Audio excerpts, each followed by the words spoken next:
Bine ai venit în acest spațiu sacru, într-un spațiu pe care noi l-am creat pentru a te ajuta să te simți în siguranță, în iubire și pentru a face trecerea împreună de la minte la inimă. Eu sunt Iunieta. Eu sunt Dragoș Santoșa. Și o să creăm aici, pe acest canal de YouTube, o serie de videouri în care o să vorbim despre importanța trecerii de la minte la inimă, despre ce înseamnă să-ți deschizi inima, ce înseamnă să trăiești cu inima deschisă și care sunt beneficiile pe care tu le poți avea urmând acest stil de a trăi.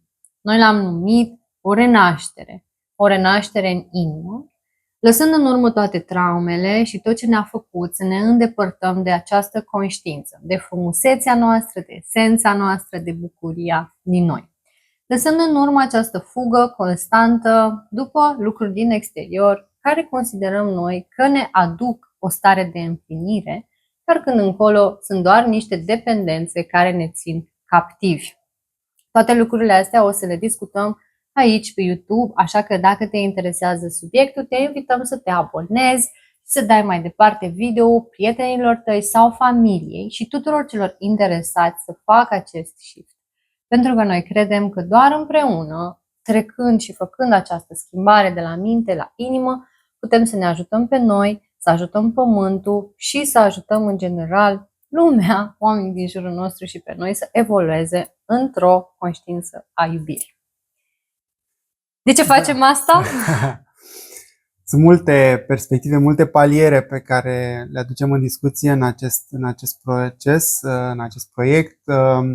Dacă e să începem de la un nivel mai înalt, perspectiva macro, dacă o putem numi așa, suntem ca umanitate în această tranziție de la un spațiu de conștiință al minții, să-l numim 3D, la un spațiu mai înalt de conștiință. Mama Pământ își crește vibrația și suntem și noi invitați în această ascensiune, în acest proces.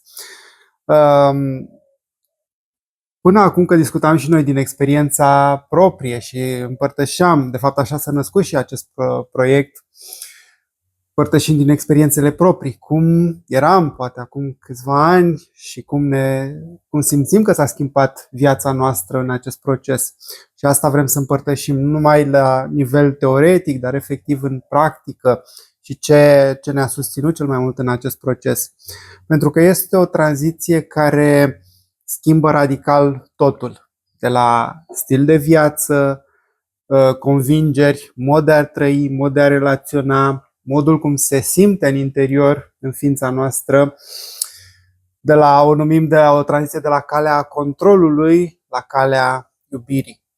Și pentru că întrebai de beneficii, sunt incomensurabile. Pentru că discutam și înainte din viața anterioară, da, în prima etapă, să spunem, când și eu și tu am urmat o cale clasică, să spunem, corporație, cu mult stres, cu mult a fi în minte, încercat să controlăm lucrurile, să obținem ce credeam că înseamnă fericirea atunci. Și mi-aduc aminte și pentru mine, când m-am oprit, pentru că ăsta e primul pas, de la o minte foarte agitată, începând practici de meditație, de procese interioare profunde, de transformare, de alchimizare, de vindecare. Și ce s-a deschis în acest proces, cât am redescoperit în interior stare de pace, de bucurie, de iubire, care e dincolo de orice cuvinte. Și de fapt ne dăm seama că este de fapt un alt mod de a ne trăi viața, care nu este ușor, nu este întotdeauna ușor, pentru că e nevoie de a da drumul vechilor condiționări, vechilor mecanisme de protecție, de a reveni la inima noastră, pentru că ăsta este punctul central, nu-i așa? Portalul, îl mai numim, de a reveni la simțire, la inima noastră. Și e nevoie de curaj pentru asta, în primul rând, să simțim. Pentru că altfel, am o vorbă, spun că fără simțire suntem pierduți. Suntem pierduți în lumea minții, în mintea noastră, ego-ul care devine protectorul și devine controlorul vieții noastre și încearcă să controleze lumea exterioară, care e o viață tot timpul trăită din stres, agitație, competiție, a încercat tot timpul să demonstrăm, să obținem mai mult și mai mult, să încercăm să umplem goluri care nu se umplu niciodată cu lucruri din exterior. Da, așa e. Să ne imaginăm că cu toții am crescut în România, facem acest video în românește, deci cu toții am crescut în România sau cel puțin vorbim limba română și am crescut într-un mediu, poate, care ne-a rănit. Cum mai discutam, ne-a rănit încă din context sau din copilărie. În jurul acestei răni, noi ne-am format protecții. Da? Avem inima noastră, care este gingașă, sensibilă, plină de frumusețe, bucurie, energie, creativitate, comunicare cu divinitatea. Iar în jurul ei ne-am pus o armură care să ne protejeze, să ne facă să ne simțim în siguranță, să nu ne simțim vulnerabili, să nu simțim rușine, să nu simțim frică, să nu simțim timiditate. Toate lucrurile sunt corecte. Adică, da, noi am fost răniți și automat ne-am format acest mecanism de protecție. Nu e nimic greșit până acum. Adică, absolut. Nu e nimic greșit. Și ne-au servit, au un rol toate acestea și ego-ul nu e un lucru greșit, cum se crede de multe ori pe calea spirituală. Adică dacă ți s-a întâmplat asta, felicitări, ai supraviețuit. Da, și trebuie să-i mulțumim acelei părți din noi care și-a servit acest rol și ne-a ajutat să supraviețuim, numai că ajungem la un moment dat în viața noastră în care nu ne mai servește acest mod de a ne trăi viața. În care ne uităm la armură, vedem că avem o armură pe noi și, de fapt, ce se întâmplă cu armura asta care ne ține acolo încorsetate? Nu ne lasă să activăm părțile minunate din noi, de bucurie, de fericire, de lumină. Dacă le activăm, adică atunci când încercăm să le activăm, automat se trezește și durerea, nu? Pe care noi am încercat să o protejăm. Se trezește și durerea. Și atunci înțelegem că de fiecare dată când eu încerc să ajung la starea mea de fericire interioară, simt tristețe, îmi vine să plâng, îmi vine să jelesc, să nu mai vorbesc cu nimeni. De ce? De unde vin toate lucrurile astea? Asta e și motivul pentru care au observat multă lume care intră pe această cale și începe să mediteze, de exemplu, să-și oprească mintea, renunță. Renunță, da. Pentru că ies la suprafață vechile murdării, să zicem. Da. Energii de o vibrație mai joasă, pentru că nu e de fapt nimic în neregulă cu ele, fac parte din experiența umană, numai pentru că noi le-am stocat în subconștientul nostru, în ființa noastră. Și chiar vedeam, îți împărtășeam zilele trecute când am fost la o cascadă aici în Bali, că văzusem pe un râu de venea cascada și erau niște peturi, niște murdării cumva prinse între o stâncă și cursul apei. Și se tot învârteau și nu puteau să iasă de acolo. Și mi-am dat seama că la fel sunt prinse și aceste impurități sau umbre sau răni emoționale. Și ai luat peturile. Asta era important. Asta era întrebarea. Dacă ai făcut curățenie. Da, asta trebuie să facem curățenie în ființa noastră interioară, să deblocăm, să dăm drumul la acelui vârtej, de fapt, se ducă cu cursul energetic, să-l reintegrăm în energia noastră. Da. Și nu tot timpul ușor, pentru că, spre deosebire de exemplul pe care l-am dat, nu e chiar același lucru, iese cu durere. Dacă s-a stocat cu durere, da. E important să putem să conținem acea durere din prezență, din spațiul iubirii, care este absolut necesar în tot acest proces de reîntoarcere la sine, la inima noastră, la ființa noastră întreagă. Acum, bineînțeles, sunt și beneficii și poate beneficii mai puține, dacă vrei să te gândești așa. Dacă un beneficiu, mai puțin beneficiu, este că treci prin acest proces de a simți ce ai stocat acolo, în inima ta și ce ai blocat. Tristețe, supărare, nervi, furie. La un moment dat o să ți se pară străin, că îți dai voie să simți furie pe familie, pe tata, pe lucrurile care ți s-au întâmplat, dar apoi cu timpul conștientizezi când apare un sentiment de furie, un sentiment de supărare, de tristețe și nu te mai sperie. Zici, ok, simt asta. Nici măcar nu mai spui, mă simt furios sau furioasă, da? Pentru că și atunci când ne exprimăm mă simt furios, furioasă, devenim una cu emoția. La un moment dat putem să identificăm în corpul nostru și inima, să simt emoția fricii. Simt emoția tristeții, dar nu mă mai identific cu ea. Știu cum să fac această diferență și știu cum să mă întorc la inima mea și să alchimizez toate aceste emoții cu iubire. Nu? Pentru că asta e întrebarea mare, o întrebare generală acum, cum mă vindec? Și vindecarea, din punctul meu de vedere, asta înseamnă atunci când faci trecerea de la conștiința minții, la ego care vrea vindecare, la conștiința inimii care spune ai iubire în tine, ai bucurie în tine, activează bucuria, iubirea și cuprinde emoția sau acea parte care consideri tu că are nevoie de vindecare, cuprinde-o cu iubire. Să vezi cât de multe se deschid. În primul rând că o să simți, mi-e și greu să descriu, dar o să simți această senzație de renaștere, de a te întoarce acasă, de a fi complet în tine, de a nu mai avea nevoie de nimic decât să stai în energia ta și un fel de dor, un dor atât de mare, mi-a fost dor să stau în această esență care a existat mereu în mine. Asta e, cred că, cea mai mare capcană, chiar și pe calea spirituală, este că am uitat cine suntem, am uitat esența noastră divină și de fapt că suntem compleți. Că tot ceea ce căutăm în exterior, pacea, iubirea, bucuria, abundența, sunt deja intrinseci naturii noastre. Sunt deja parte din experiența noastră, din sufletul nostru. Nu e ca și cum trebuie să le caut, să le aduc din exterior, pentru că sunt deja aici tot timpul. Noi încercăm să compensăm și atunci când funcționăm din perspectiva, din conștiința minții, a ego-ului, încercăm să compensăm pentru aceste lucruri, care de fapt asta e ce căutăm în tot timpul. Și mai foloseam analogia, da? Cu soarele, îl avem și de fapt stăm la lumina neonului. Asta ar fi comparația cu ce încercăm din perspectiva minții. Tot timpul este un substitut foarte, foarte mic comparativ cu nivelul de bucurie și tot ce putem experimenta direct din natura noastră.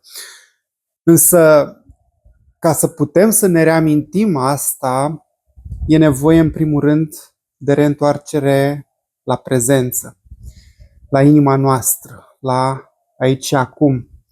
Pentru că ca și umanitate suntem pierduți în lumea minții și încercăm să rezolvăm totul mental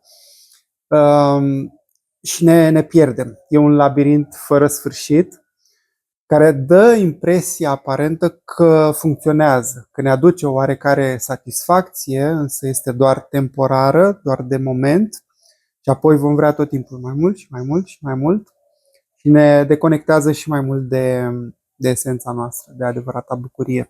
Ce mi se pare mie fascinant este că cu mintea noi putem cuprinde doar ceea ce cunoaștem, cu mintea conștientă, adică experiențele din trecut sau ce am citit, am studiat sau ce putem vedea în exterior. Și automat noi cu mintea cuprindem ce cunoaștem și creăm realitatea pe care doar o cunoaștem în momentul prezent.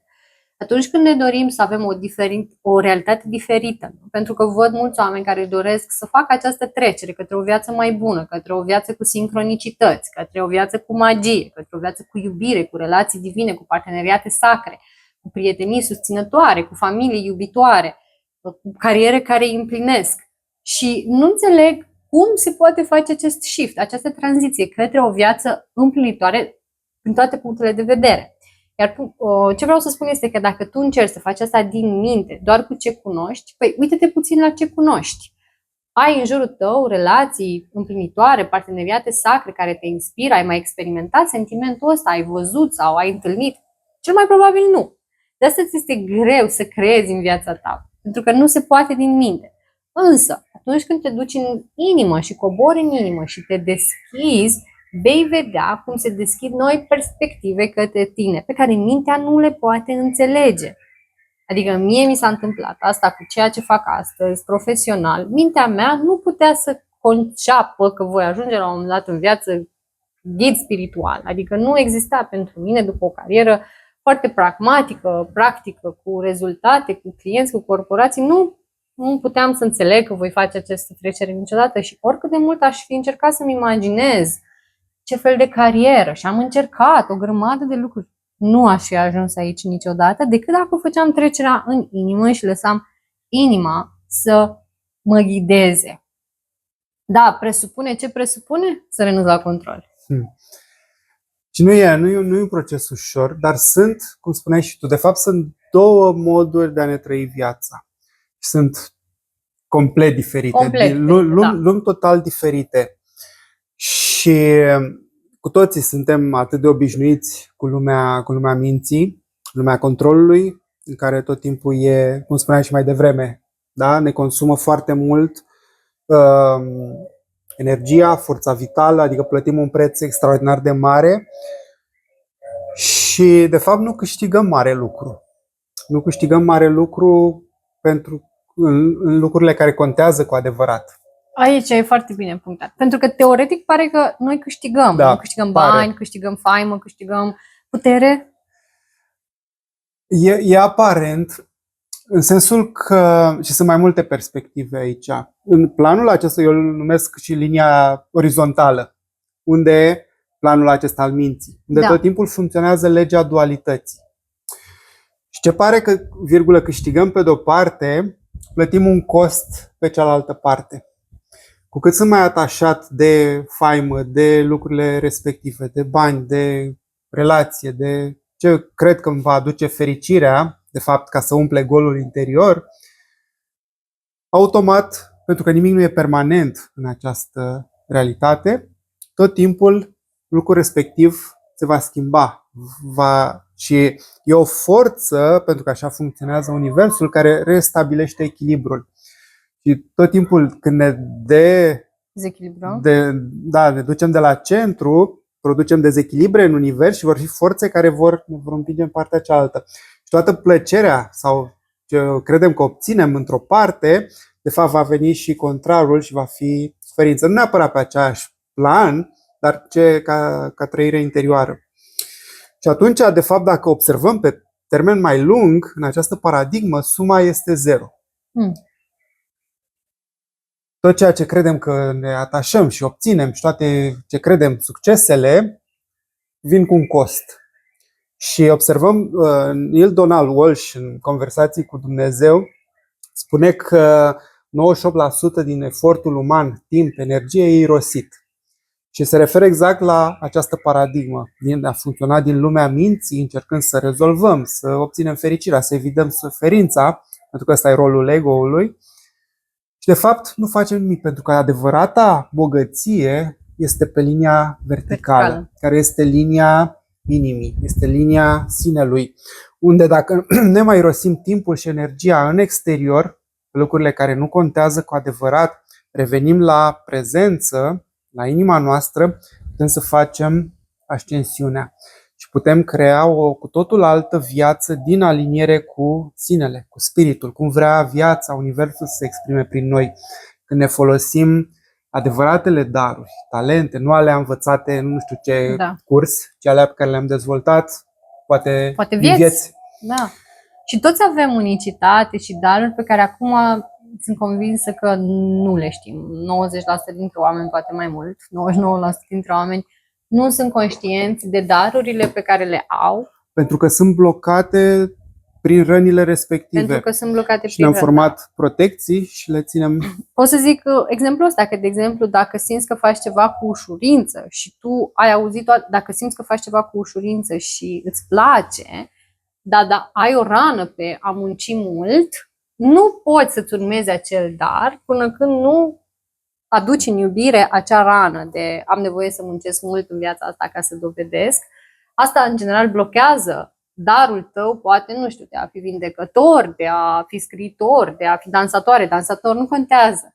Da. Dar ce faci în ușurință e ceva ce e în ADN-ul tău, e ceva ce poți să fructifici cu bucurie. Pentru că, apropo de cum ziceai tu, că există două tipuri de a trăi viața, oamenii și eu, bineînțeles, nu am crezut că viața este despre bucurie, ușurință și iubire. Și am crezut că viața este despre muncă multă, stres, a lupta, putere, a fi în competitivitate și a demonstra că sunt mai bună, mai ales în parteneriatele cu bărbații.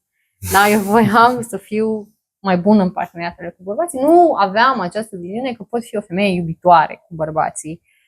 că pot fi o femeie iubitoare în general, cu animalele, cu pământul, cu oamenii, că pot să trăiesc o viață din iubire și din frumusețe, ci mai degrabă o viață din luptă. Și cred că... Și cum se simte una comparativ cu cealaltă? Acum am făcut shift-ul ăsta simt că am făcut trecerea în conștiința inimii și este o diferență extraordinară, pentru că dacă în trecut simțeam că sunt constant în luptă cu tot, că muncesc mult pentru bani, că muncesc mult să fiu văzută de bărbați, că muncesc mult să fiu iubită de familie, că muncesc mult să fiu iubită de mine, mă simțeam obosită, rănită, aveam foarte multe boli cronice, inclusiv boli cu ovarele, cu uterul, care normal că acolo pe feminin se somatizează foarte mult. Și îmi blocam darurile. Îmi blocam darurile mele intuitive, în primul rând, apoi scrisul, dansatul, cântatul. Nu credeam că pot să fac asta.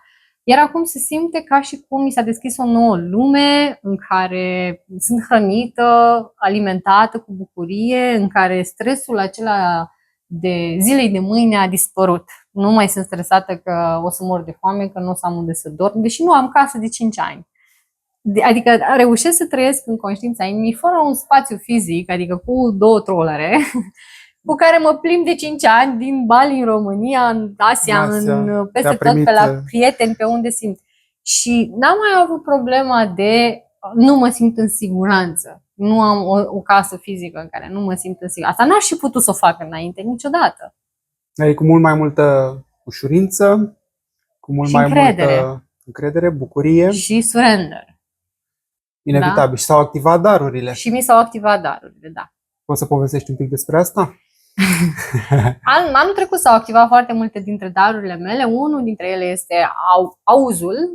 Clar audiția. Da, clar audiția. Aud dincolo de spațiu fizic, adică aud mesaje. De la ghiz, aud mesaje de la ghiz, aud mesaje de la corp, aud mesaje de peste tot, nu doar pentru mine, dar și pentru oamenii, pentru clienții mei. Pot să aud foarte clar mesajele pentru ei și, în general, ce mi se comunică mie din spații înalte să fac. Așa am ajuns să-mi trăiesc viața. Aud destul de des, du-te în România, du-te în Bali, du-te în Egipt, creează aia. Și atunci eu am conștientizat că mi-am pus la dispoziție inima ca un canal prin care descarc mesaje pe care le înțeleg acum, da? Pentru că m-am deschis așa de tare spațiul inimii, încât atunci când vin mesajele, eu le decodific și zic ok. Le codific prin inimă, nu prin minte, pentru că înainte, eu de mică am avut daruri, de copil, am văzut diverse, am experimentat planurile așa spirituale, am avut și ieșiri din corp când eram copil, doar că am blocat toate aceste daruri pentru că mi se părea o prostie. Eu eram concentrată, trebuia să fac bani, trebuia să am o carieră. Și deși mi-aduc aminte, chiar când lucram în comunicare la agenție, aveam de făcut prezentări pentru evenimente și aveam nevoie de idei, tot timpul idei creative. Și eu închideam ochii, intram în meditație, îmi ridicam conștiința în spațiul înalt și mă conectam acolo cu spațiul înalt și ziceam să vină către mine ideile care sunt cele mai potrivite pentru acest proiect. Tot timpul câștigam pitch-uri, aveam cele mai creative idei și când mă întreba șeful meu de unde ți-au venit ideile astea, zic, habar n-am. Pur și simplu au venit.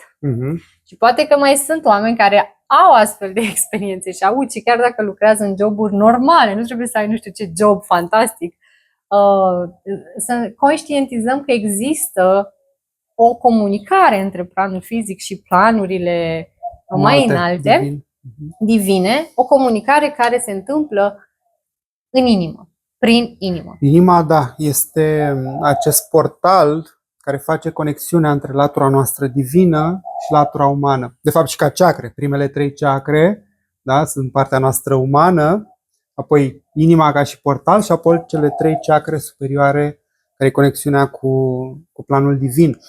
Și de fapt numai prin acest portal al inimii, prin conștiința inimii, putem să devenim această ființă întreagă, integrală, o ființă umană având o experiență umană, de a aduce... O ființă spirituală. O ființă spirituală având o experiență umană. Da, de a aduce raiul pe pământ. Din păcate, cum spuneam și mai devreme, ne-am deconectat de inimă și atunci încercăm să funcționăm numai ca ființă umană, din conștiința ego-ului. Dar asta mi s-a părut foarte, foarte fain când ai împărtășit din experiența proprie, nu numai la ține la nivel de concepte, ci aduce efectiv în ce se întâmplă efectiv în acest proces, prin ce trecem, care sunt beneficiile, de fapt, cum ne trăim viața foarte diferit în cele două paradigme. Hai să vedem ce presupune acest proces. Da, chiar vreau să te întreb dacă există niște pași așa, dacă există pasul 1, pasul 2, pasul 3. Pentru mine, intuitiv, așa, ca pași, aș putea spune în primul rând să vrei asta. Da? E pasul 1 să înțelegi această nevoie, să apară în câmpul tău dorința. Da? Pentru că trăind pe spațiu, pe pământ, puterea noastră este foarte mare în voință și în liberul arbitru. Nimeni nu ne poate obliga să facem nimic și nicio divinitate sau forță dincolo de tine nu va interveni în viața ta dacă tu nu-ți dorești. Deci nimic nu ți se poate întâmpla dacă nu îți dorești asta. Deci primul pas este dorința, voința.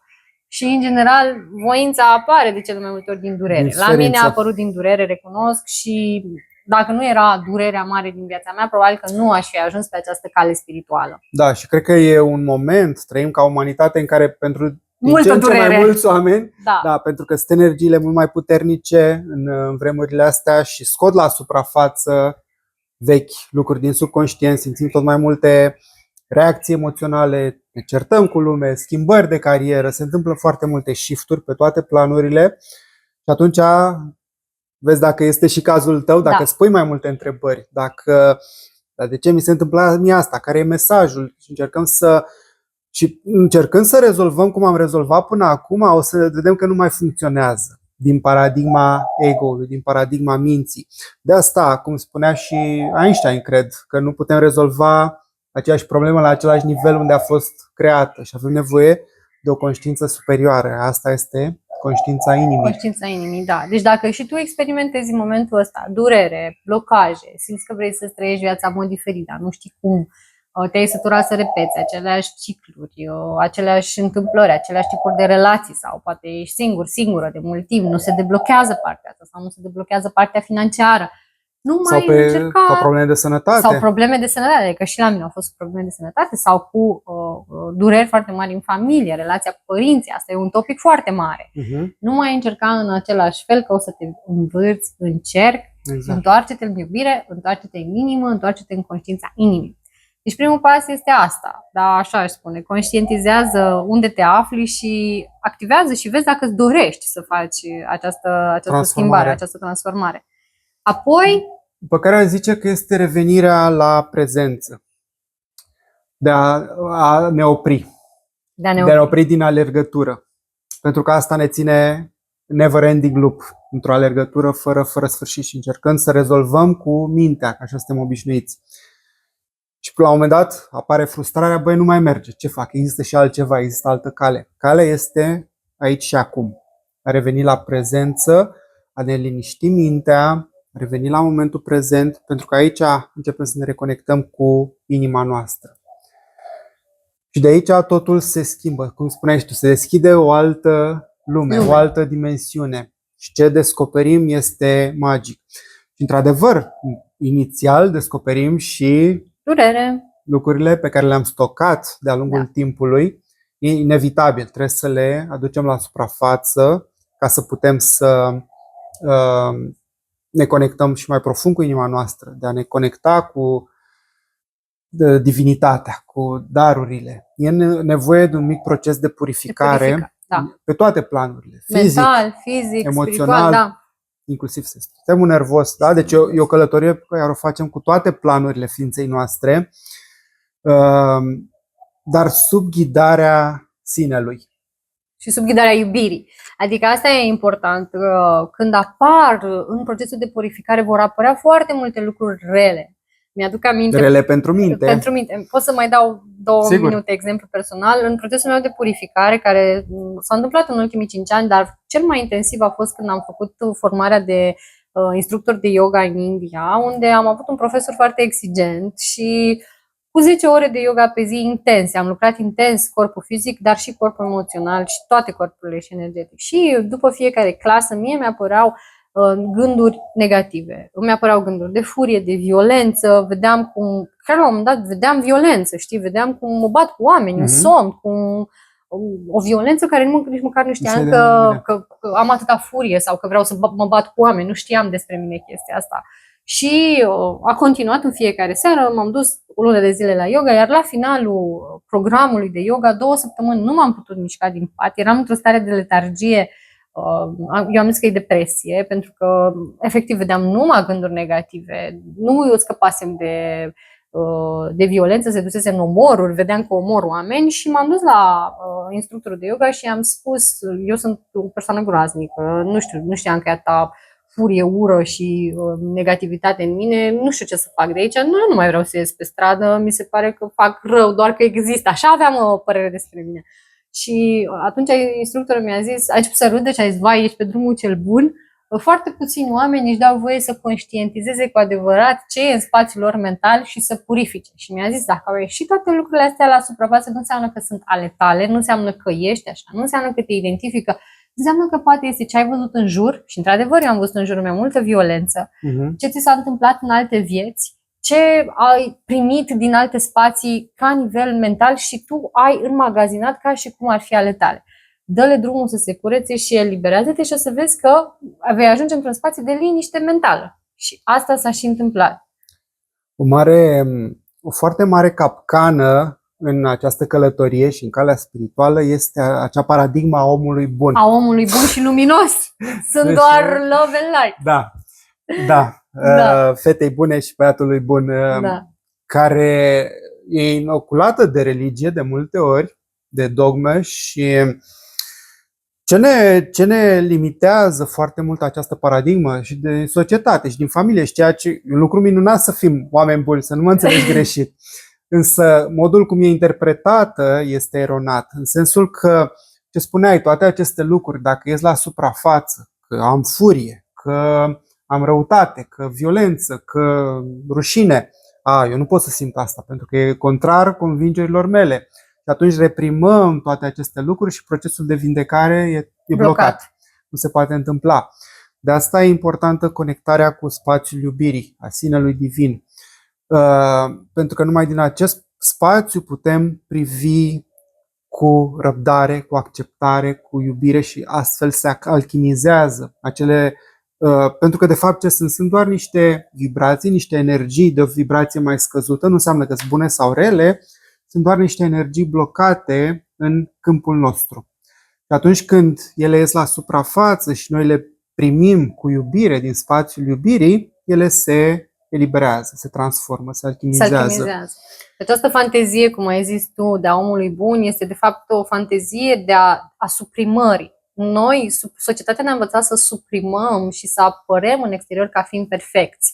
Perfecți la locul de muncă, perfecți în relațiile de prietenie, perfecți în cuplu. Ce înseamnă perfecțiune? Înseamnă să suprimi când ai zile de disconfort, când nu vrei să faci anumite lucruri, să suprimi capacitatea ta de a spune nu, să suprimi practic existența umană, care nu este doar pe love and light, ci este o experiență completă de tristețe, suferință, durere.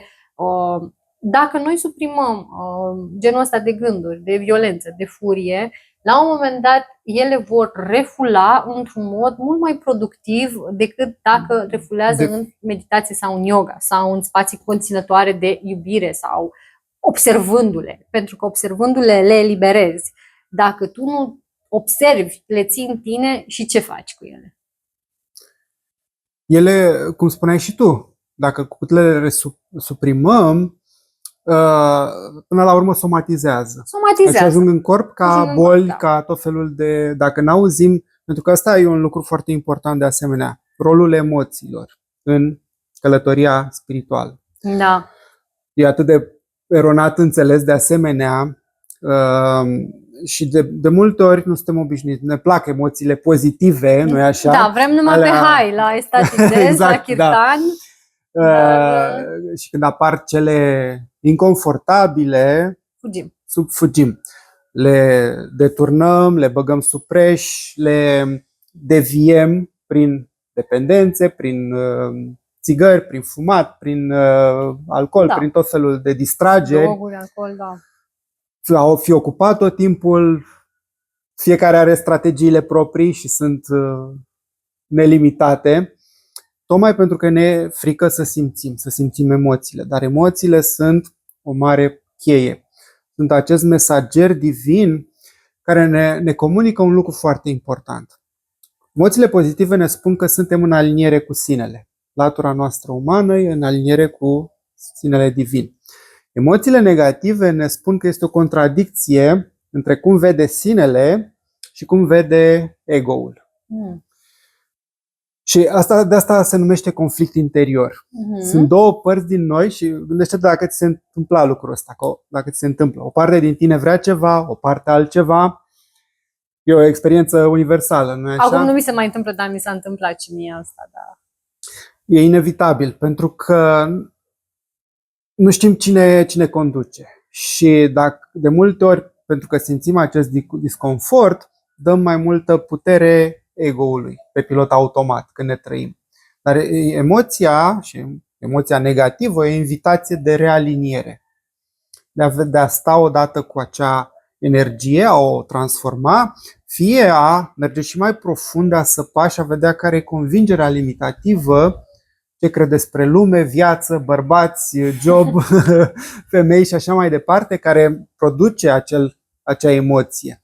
Și a putea să rescriu acea convingere, care nu mai e în aliniere cum vede sinele divin, adevărul sau perspectiva mai înaltă. Sună un proces foarte ușor. Vestea bună este că noi suntem aici lângă tine și deschidem acest spațiu oficial prin această serie de videouri în care o să vorbim săptămânal despre conștiința inimii, despre cum trăim o viață în aliniere cu noi, cum aducem emoțiile negative sau emoțiile mai dure în iubire, cum facem pace cu trecutul, cum reușim să experimentăm magia vieții și cum reușim să experimentăm bucuria și iubirea în relații. O să facem această serie de videouri săptămânale și deschidem oficial și o listă de e-mail. Poți să-ți lași adresa de e-mail, o să punem un link în descrierea acestui video. Poți să-ți lași adresa de e-mail unde o să revenim noi cu mai multe materiale, informații despre când o să postăm un nou video. O să te ținem la curent cu acest proces ca tu să te bucuri de călătorie alături de noi. O să te ghidăm pas cu pas dintr-un spațiu de iubire, conștiință, prietenie, prezență. Nu suntem aici să fim nici guru. Viața e guru. Viața e guru. Noi suntem aici să ținem spațiu, să creăm un spațiu, de o anumită frecvență ancorată în frecvența iubirii, a acceptării, a susținerii, care să ne ajute pe toți să facem acest proces și această tranziție, pentru că nu e doar o dată de a face un curs sau o conștientizare, e un proces de integrare, de a aduce această frecvență embodied în corp. De a aduce în corp și de a aduce pe pământ și a trăi viața așa. Dacă tu reușești să trăiești viața așa, faci un beneficiu ție, familiei tale, strămoșilor tăi, pământului, oamenilor din jurul tău, tuturor. Deci este un simplu fapt că tu te uiți la acest video, deja s-a creat o schimbare în shift-ul tău, în percepția ta în tine și ne bucură și îți mulțumim.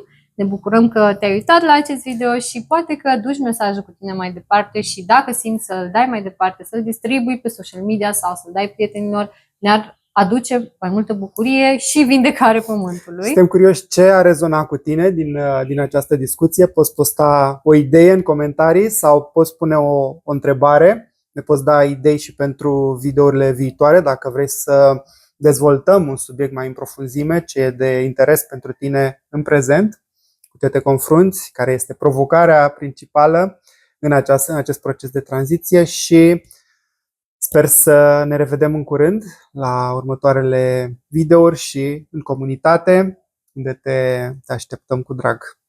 Mulțumim! Namaste! Namaste!